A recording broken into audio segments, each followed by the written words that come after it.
Good morning, everyone. Welcome, London. My name is Mark Bergen. I'm the chair of the App Design Awards, and I'm going to go through a very quick workshop to help you to understand how to go make an award-winning nomination. I'll go through the App Design Awards, give you an idea how the program works for those who aren't familiar. Then we'll take a look at some of the studio partners that we've got. There's an opportunity there for you to get more exposure for your studio, and then we'll take a look at some of the projects which are in that won last year in the App Design Awards, and we'll look at them project by project on what made that an award-winning nomination. So let's get on with taking a look at some of the projects.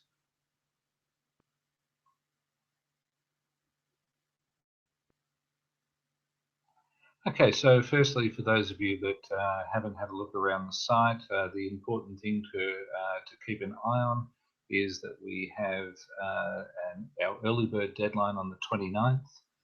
We then have our standard deadline on the 11th, and for those people who are driven by deadlines, the 25th of May is the final nomination deadline. Then we go into our judging. There's the marketplace ratings taking place at the same time as our advisory panel are doing their ratings. And then we'll be announcing the winners on the 3rd of June, and 17th of June we'll be having our awards presentation in London. So reasonably straightforward with the sets of dates. For those of you that are thinking, is the project that I'm working on valid for the awards? We look at, say, smartphones, tablets, web-based apps, IoT apps, connected devices, which is quite interesting because sometimes it's difficult to go see, say, an end user app level there. There's a little bit of machine-to-machine stuff going on, as well as we go see tethered connected device apps that are out there. We have a design champion, which is the overall winner in the awards program, and that will normally go to an organisation that by weight of nominations that they've had the highest aggregate score that we go see in the program there.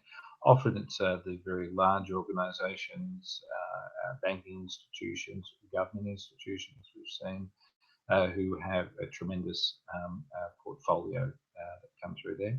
We also have the best design studio, and there's both. There's a small, less than 5 members, 5 to 20, and 20 plus. So they're heavily contested categories. The best startup and the best IoT in there. We're seeing IoT coming around in not necessarily your fridge being connected, but say in my case, my wrist is connected, and also my car is connected. So we're seeing some of those. Not a complete ecosystem of IoT apps coming through, but very interesting. Plus the 30 specialist nomination categories that are in there. But let's go in and we'll have a look at a few more of the details around the awards. In particular, we'll look at studio partners here. Studios make up a very large part of the ecosystem for the awards. We know that without having some of the great organisations as our major studios, plus also those people who are say relatively small by numbers but heavy by weight design partners that are out there, we wouldn't necessarily be seeing as many fantastic projects coming through. So that's been great to have the studio partners come on board with us. And while we're waiting for that to come up, we'll go and we'll actually have a look at last year's winners list. Now, in our best of the best that we had last year, DroidCon took out the Chairman's Award. Such an amazing event, and great to go see the leadership that had come through from the Nevada team in bringing that project into the market. The actual best of the best by category. You'll notice that we've been here listed down all of the projects, and importantly, we've got who was the creator of the project, but we've also got the commissioners that are in there as well. Often we'll find that's different. Compsoft had a fantastic year last year. where they pulled out a huge range of projects, and they also had their clients that were coming along and being celebrated at the awards as well. One of our winners from last year for the best mobile or app startup was the team at Cabby. Great to go see this come through. I think what actually helped this project to come through, speaking with the other judges, was how complete it was as an offering for an organisation that was in that startup phase there. So not long in the market, only a couple of years. A very complete app, and if you think about it, the time that these guys actually took this out was around about the same time that we saw Uber going absolutely crazy in the marketplace. One of the things that actually impressed us was the completeness of working out how to go get the 70 fleets and 10,000 mini cabs into a network. These generally fragmented supply channels, all being brought together into one complete app. It was a fantastic result there. So again, congratulations to the team at Cabby. We then also had Formworks for the Best Platform Award. Formworks from CommSoft had as I mentioned, that they had a great awards program last year where they. But what I think is really interesting is they managed to go and actually show us simple graphics. So there's different responsive rendering on a desktop versus what's going to actually be on an iPad. They turned around and they gave usages that were in there, some examples of the pull down, some of the finger inking that was available, the capacity to go and actually add photos in, and they gave us a really good understanding of how the project worked. The completeness of this nomination meant that it was pretty easy for us to understand during the rating process just how strong the Formworks nomination was. Another one that we've got, and this is quite an interesting project here for Compare the Market in Albion, which is Snapped Energy. These guys had included a video to help us to go understand how the app worked. They then turned around and that they gave us some screen captures in here, and then they also went through and they gave us those screen grabs to help us to understand how it fitted in. Interestingly, when you look at this, you're going, it's not necessarily the most beautiful app in the world, but it's highly functional. It gets to the task at hand, and that was what came through in the explanatory video, exactly how we should be reviewing this project. So well done to the team there. Our next project that we looked at, many of you no doubt would have enjoyed Sherlock as a mixed screen experience here. And what was great was just to go see the depth of the work that was in. Again, we've got two videos here to go help the nomination. One actually showed us the experience of the user. The other one was getting in and giving us more of the teas to go get our fantasy going. But again, a really good presentation across the project here. Some lovely, say, production shots that were in there. Some of the screen grabs to give us an idea of how it worked.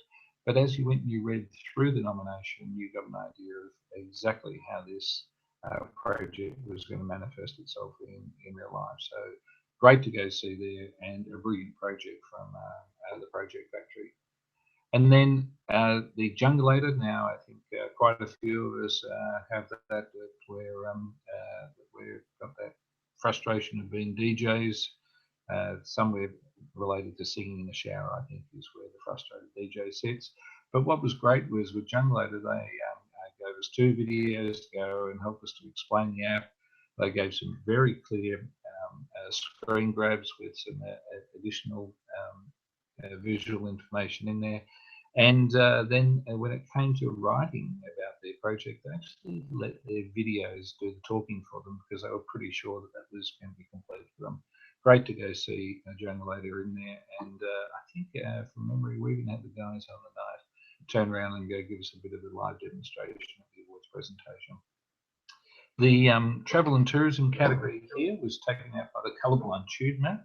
Great to go see 232 Studios in Hamilton with the work here. To be honest, this really floored us when we saw how complete this piece of work was. and to go and see that what you would normally expect to be a project sponsored by the non-for-profit sector or a government agency was actually being done by some entrepreneurs. The insight to realise that there was some red-green colour blindness issues with TubeMap. There was also some issues about zooming. It was great to see this project here. A lot of explanation was needed from the team here, and they wrote a very good nomination that helped us to go understand it. Probably something that could have helped us out a little bit more was, rather than giving us just a production still of the map here, I think they could have, even though they've won, but they could have held themselves in better stead by having a screen show video to help us to understand the application usage there.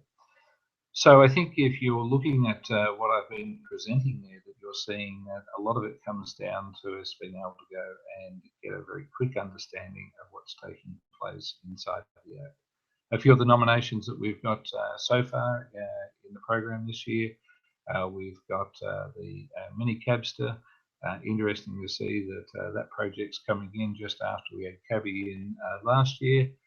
Note Shelf, which is a very good note-taking tool, and great when you're doing a live demo to actually go in and have a look at the project when you're not 100% sure what's going to turn up here. But let's see, we've got that Note Shelf have turned around and they've got their videos in there. They've also got some great stills to go support their project or images.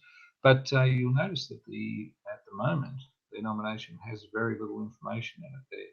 Maybe they'll watch this video and then come back and drop in a little bit more information to make it easier for the rating panel. And that's one of the features that we've got in the consoles for you.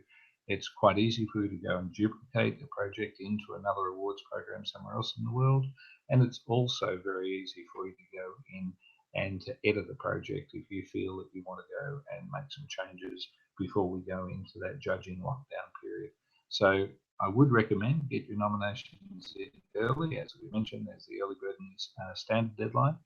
If you find that you've got it in early and you still want to go and make some tweaks, you may have seen one of your contemporaries in the program come through, do something with their nomination that you'd like to go and upgrade in your own, then you're able to go and always put it back into edit mode. It goes back through a second review process for us. So hopefully that's given you enough of an understanding about how the App Design Awards is going to be working. If you've got any questions, please send them through. My email address is mark@design100.com. You can also send it through to info@design100.com. Lisa Grant, who looks after our community support and our nominations, she'd be able to go and answer you there. I'm also happy to go take some questions. We did take a couple of questions from some people in the last couple of days as we advertised the Hangout. So here's three that came through.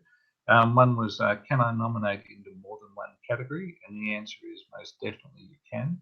And the categories that are in there, there's around about 30 categories that you can go look at.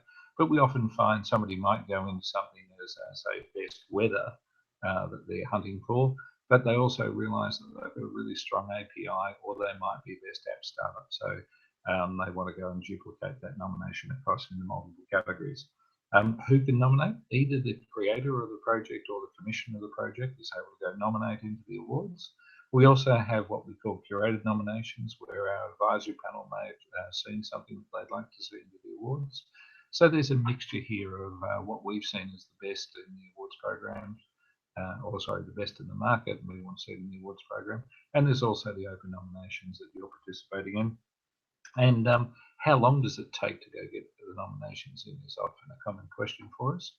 We've seen people who have actually got their app already in the App Store. It will take them about 15 to 20 minutes to go and actually use the description information, other marketing materials that are available. No doubt you'll have videos prepared. We have seen a few companies who are similar to Kickstarter have used a purpose-driven video that they put together. It doesn't have to be too sophisticated. It could be just like this Google Hangout here, where you've got the webcam, simple backdrop behind me, and then we're able to go and actually communicate with each other. but we found those in real life explanations of how apps work really promote the apps up in the ratings. So I would recommend that you go do that. So as I said, this has been one of our workshops. We expect that there'll be some further questions, but thank you for taking the time to watch, and we'll look forward to see the nominations in the UK App Design Awards.